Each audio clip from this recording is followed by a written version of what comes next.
Hey everybody, Jeff Toyster here. Gather your coffee or your tea or your water or whatever you'd like. And in about 5 minutes, we're going to talk about how to motivate customer service employees. So this is the pre-show. We're just getting started. Got a few questions maybe to ask you before we begin. We'll begin in 5 minutes. So this is the pre-show warm-up, the countdown, if you will. We'll be talking about how to motivate customer service employees. So just doing a couple of sound check items, making sure everything is working properly here.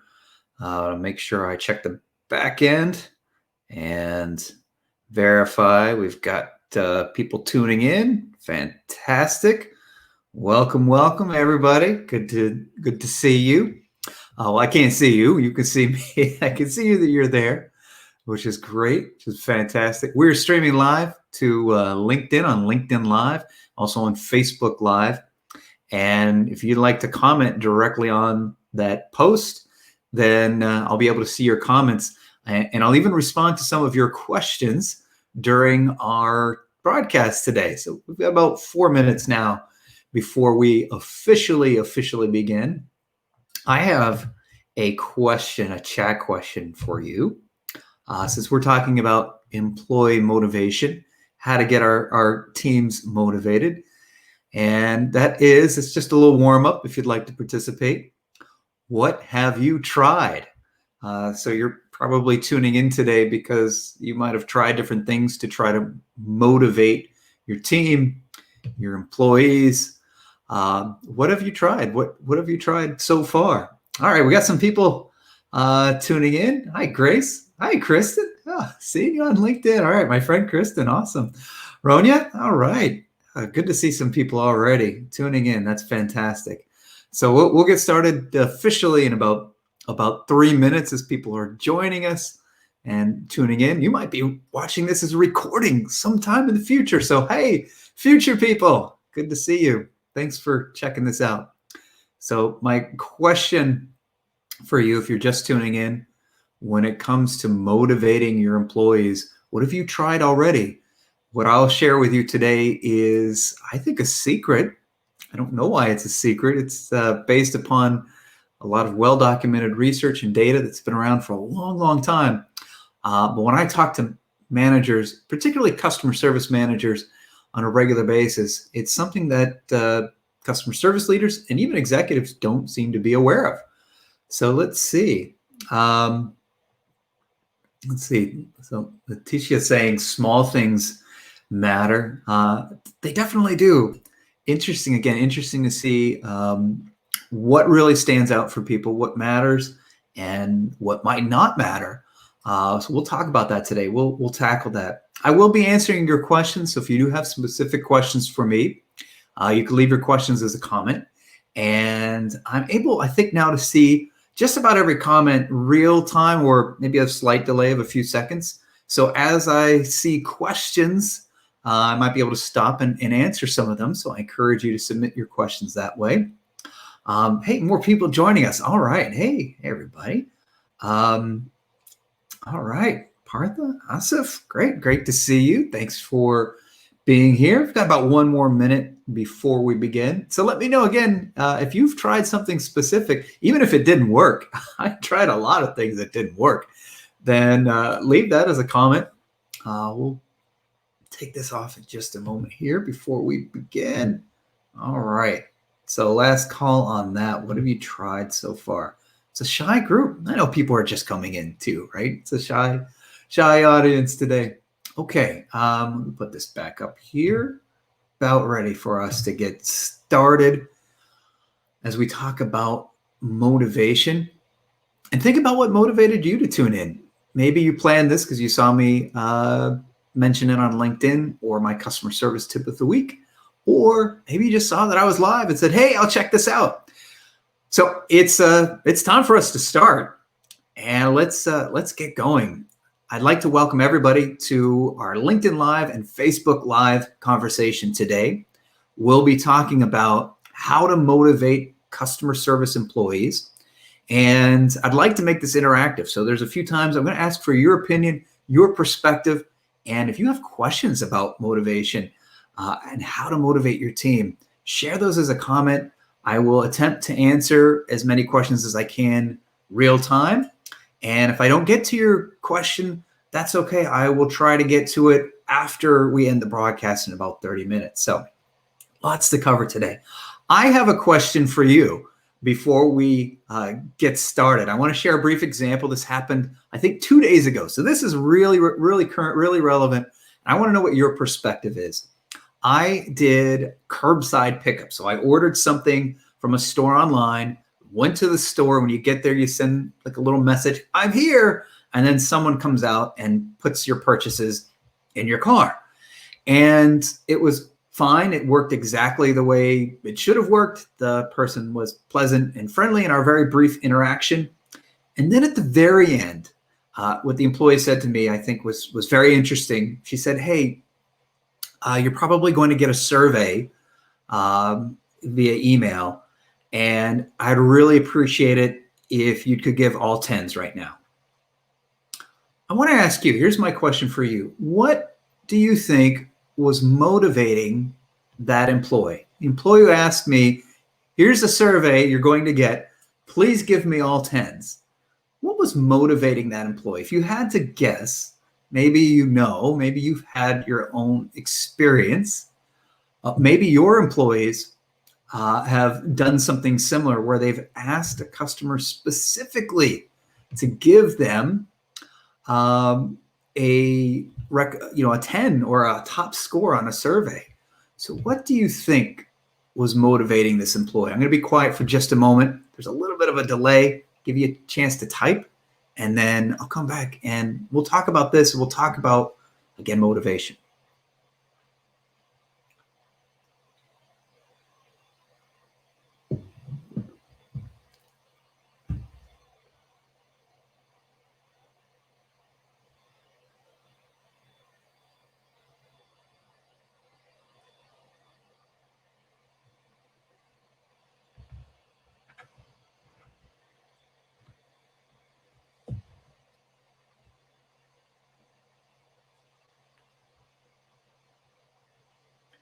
Okay, we've got a quiet group. I know we have a bit of a delay, but still a quiet group today, so that's okay. All right, we got one. Steve, I want to keep my job. That's probably a big part of it. When you have an employee who comes to you and says, please give me a good score on the survey, it's pretty easy to tell they're not motivated to provide great customer service in that moment. Ronya had it as well, trying to secure her work.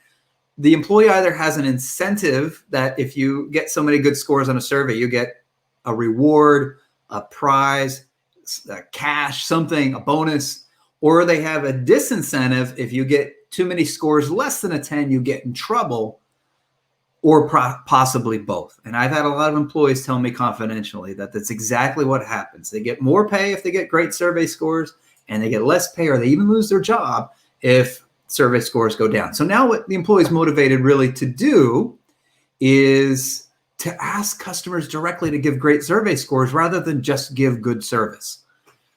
We're going to look at that today, and we're going to look at truly what motivates employees. I think for some of you, this topic, there may be a bit of a surprise.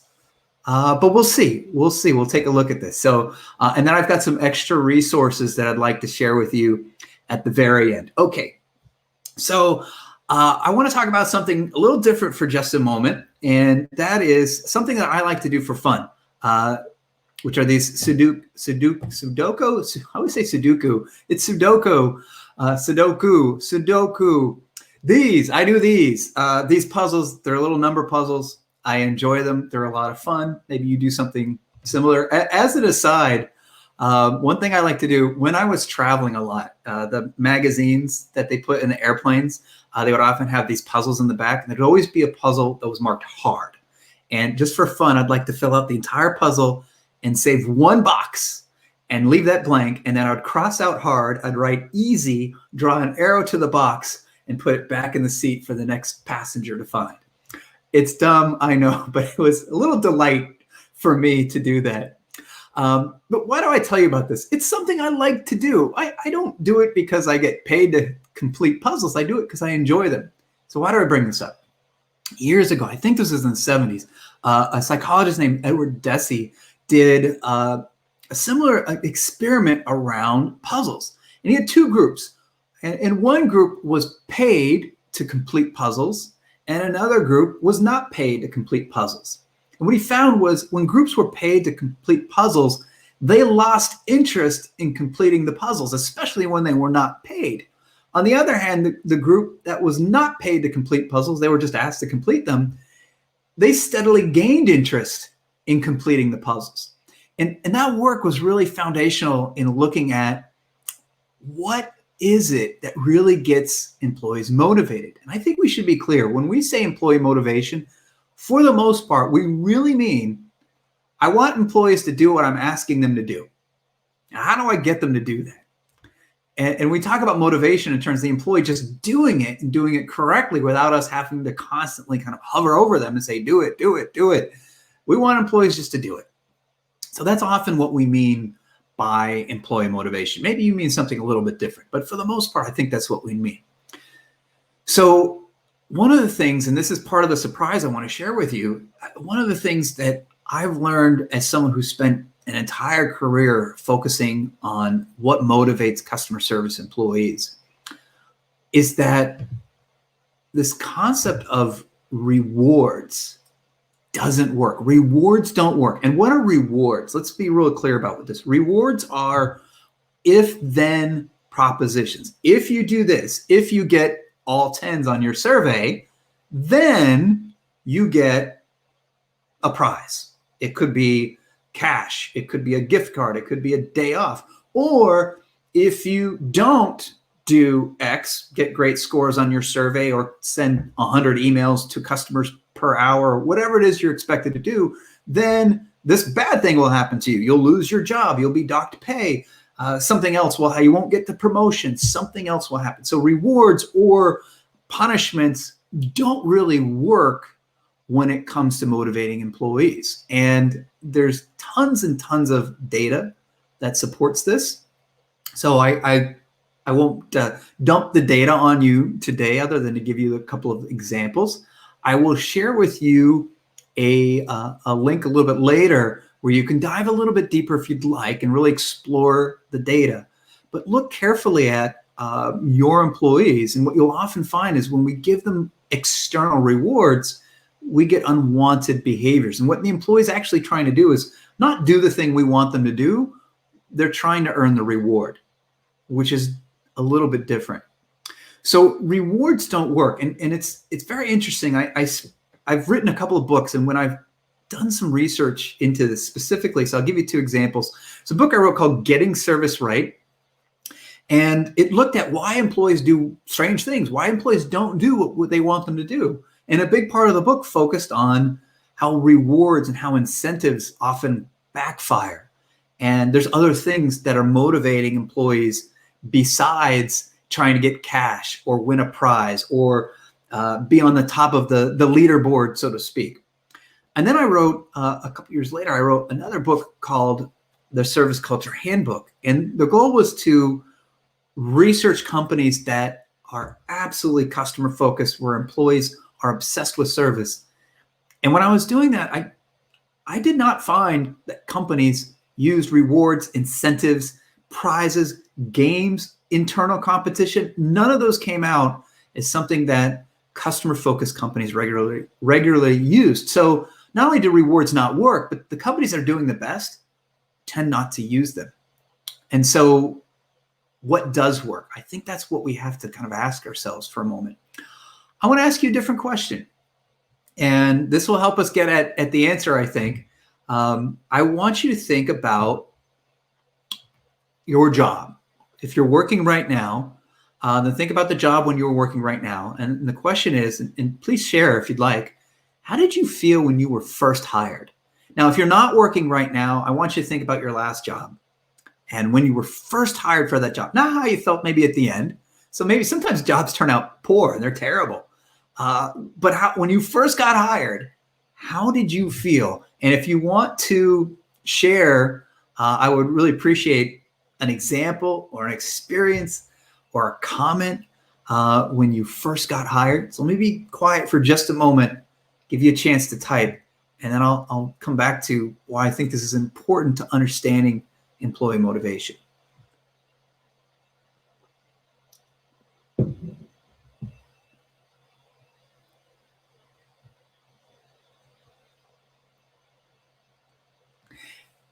And hey, while you're typing, hey, thank you, Spavia Day Spa. Thank you. I'm glad that you like the Service Culture Handbook. Hopefully that's been useful to you. Fantastic. Thank you.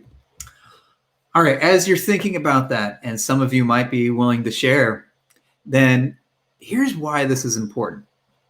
If we hired the correct people, and we get a few things out of the way, we pay a good wage, and we have really created an environment, at least in the beginning, where people want to come, then employees are excited. And we see a couple comments here. I was very excited.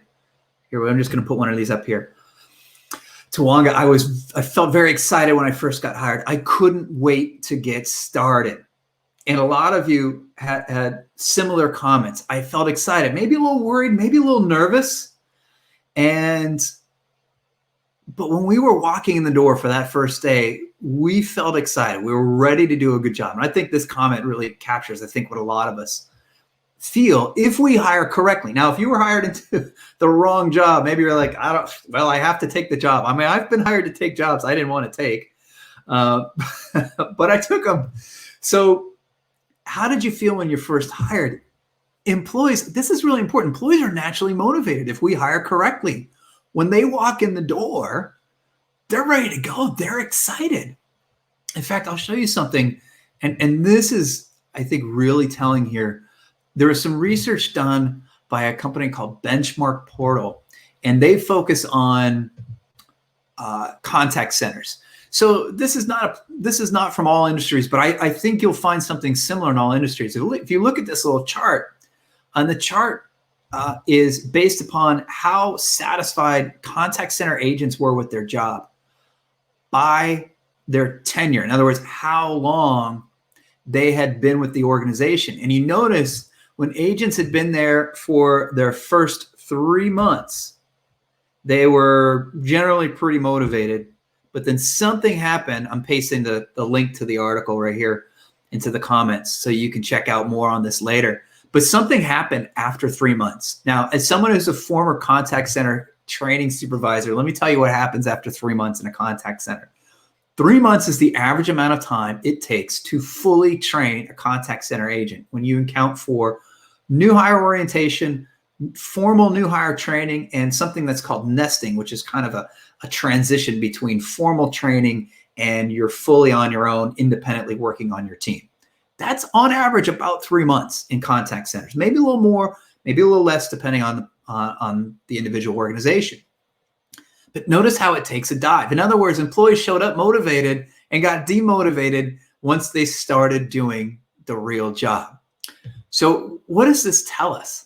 And here's the secret, I guess, the big surprise, that the biggest challenge is not employee motivation. We shouldn't worry about motivation in the sense of trying to motivate employees. Our problem as leaders is to prevent our employees from being demotivated. A lot of you talked about being excited, eager, really stoked on your first day on the job or walking in the door to your first day on the job. Now, if you don't feel that way now, it's probably because something happened. If your employees don't feel that way now, it's probably because something happened. And I've talked to thousands and thousands of customer service employees. And let me tell you what they tell me. They're frustrated when things consistently break. It's a product or a service, and they are not empowered to truly fix it. They're frustrated when they get beat up by customers all day for something that they did not cause. And they're on the front lines. Yet if someone who designed the faulty product or make the shipping error, they never have to listen to that angry or that upset customer. They're frustrated when they try to tell their boss, that might be you, hey, I need more help to do my job well. And they're not given those resources. They're frustrated when they're told, make customers happy, but you only have 5 minutes to do it. I talked to a contact center agent last week who told me that every day he goes to work and the thing that's on the top of his mind is average handle time, the amount of time he is given to talk to customers before he becomes penalized. And that's frustrating because he often needs more than that for really complex or difficult problems. So employees, the issue really we found is not that they aren't motivated. It's that over time they become demotivated. They become frustrated. And sometimes they develop what something that psychologists would call learned helplessness, which is, I've just decided that no matter what I do, it's not going to work. So I'm going to stop trying. So I have another question for you. And I recognize there's a little bit of a delay. So you'll see this about 10 seconds after I put it up. And then you'll start typing, a few seconds later. And then it might be 30 seconds before we see some responses. But my question for you is, if you're looking at it through that lens, the things that your employees complain about or are upset about or frustrate them, what are some of the things that demotivate your employees? And I'd like to hear some examples from you, if you would mind sharing via a comment about what demotivates your employees. And one way to think about it is someone walks in the door, they're excited, and maybe a few months later, a few weeks later, maybe a couple of years later, something changes. And it's not quite the same in terms of the responses you get or the performance that you get. So I'm eager to hear a few examples from you, if you don't mind sharing. I'll give you a couple of examples if you're typing and you're trying to think about that. I like to ask employees, and they'll often tell me exactly what demotivates them. So with the surveys, I've had employees tell me that it's demotivating to have to ask customers to give them 10s on a survey. They don't like doing it, but they know if they don't, then they're going to get penalized. So they feel like they have to do something awkward. Employees don't like following scripts because scripts often feel awkward and clunky. Someone in marketing came up with this really weird saying, and then now I have to say it. I walked into a shoe store once, and employees were required, when they invited someone over to the cash register, to call out, "I can help the next shoe lover over here." I mean, if you like saying corny things like that, that's great. But I think most employees, I can tell, are like, I have to say it. I don't want to. It doesn't feel right, but I have to. Let's talk about a few of these. So Melanie, hey, my friend Mel, lack of autonomy. Definitely. If I don't feel like I have control. There's a great book by Daniel Pink called Drive that really summarizes a lot of the research on this. And the 3 areas that Pink looked at was a lack of autonomy, a lack of mastery, in other words, being able to be really good at something, and purpose. If I don't have a clear purpose behind what I'm doing, it can be demotivated, but I'm motivated if I have a clear purpose. Let's see, what else do we have? Lack of flexibility, feeling undervalued. Let's see. When I think when we're not utilized up to our potential, right? We feel like we have more to give. That demotivates us. So there's a lot of things. And I think if you look at what demotivates your employees, it gives you a different insight. Here's another one: not being supported and figuring that nobody cares. Or and here's a great one. Yeah, operations not following through with resolutions to customer complaints. And I can tell you, I don't know if you've had this internally. I'm dealing with a customer service issue right now that's affecting my customers, and I'm working with some of my partners to solve it. And one thing that's frustrating to me is some of my partners are very dismissive. Like, you know what? It's user error. It's not our fault. Our product works fine. It's user error. It's their fault. Okay, that might be true. It might be user error. How do we help our customers not make the error then? That's just poor design then, right? At that point. But that's frustrating to me. That demotivates me just a little bit. I have to see through that because I want my customers to have great experiences. So all these great examples. Here's another one. Yeah, a supervisor, manager is just number driven, just managing the numbers. And there's a lot of different ways that you can make the numbers look good. You can find it on my blog if you want. I wrote a blog post called 9 Underhanded Ways to Boost Your Survey Scores. And basically, I'm saying, don't do this, but if you must, here's how I can get all 10s on the surveys consistently, if that's what you really, really cared about versus better service. So with this insight of what demotivates your employees, I think when we look at it from that perspective, then what we can come back to then, how to motivate our employees, that's not really the question. How do we stop demotivating our employees? And I'll give you one tactic, I think, that you can use today, and you will see great results. Go to your employees, whether it's one-on-one or in a team meeting, and simply ask them one of these questions. A question could be, what is the thing that you are hearing most often from customers? What's the problem? And the answer to that question, whatever it is, if you can work with your employees to find a solution that's within their power, they will feel better instantly. I once worked with a team where they were really upset because there was a new update to their products, a software company, and it didn't work very well, and customers were confused, and they felt that they were taking the brunt of that. And what we focused on was, so that was the problem. That was the number one thing by far. But what they focused on was, how can I help my customers feel better at the end of the call than they were at the beginning? And when they focused on it, what they realized is that I can control certain things. I can't control the product. I can't control that it doesn't work very well. But what I can control is how I make each individual customer feel. And when they started doing that, they approached customers with more empathy. Customers felt better. They also realized that in the past, they had been such a rush to get customers off the phone because they were feeling so beat up themselves, the customers would often have to call back. And so their average wait time cut in half almost instantly because they were focusing on their controllables. So that's one question you can ask, which is, what's our biggest challenge? Another question, another way of approaching this, ask your employees, what do you have to say no to? And it hurts as a customer service employee. If I want to help you, I would love customers to call up and say, hey, can I have this? And say, yes. I love saying yes. Yes is easy, and customers are happy, and I'm happy.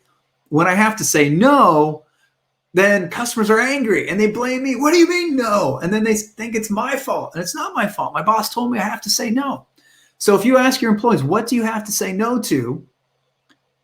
If you make a list of those top items, figure out a way that you can say yes instead. Maybe it's a policy that just needs to be changed. Maybe it's resources your employees don't have. Maybe your employees don't know they can be saying yes, but they just assume that they shouldn't. So find different ways that we can say yes more often instead of no.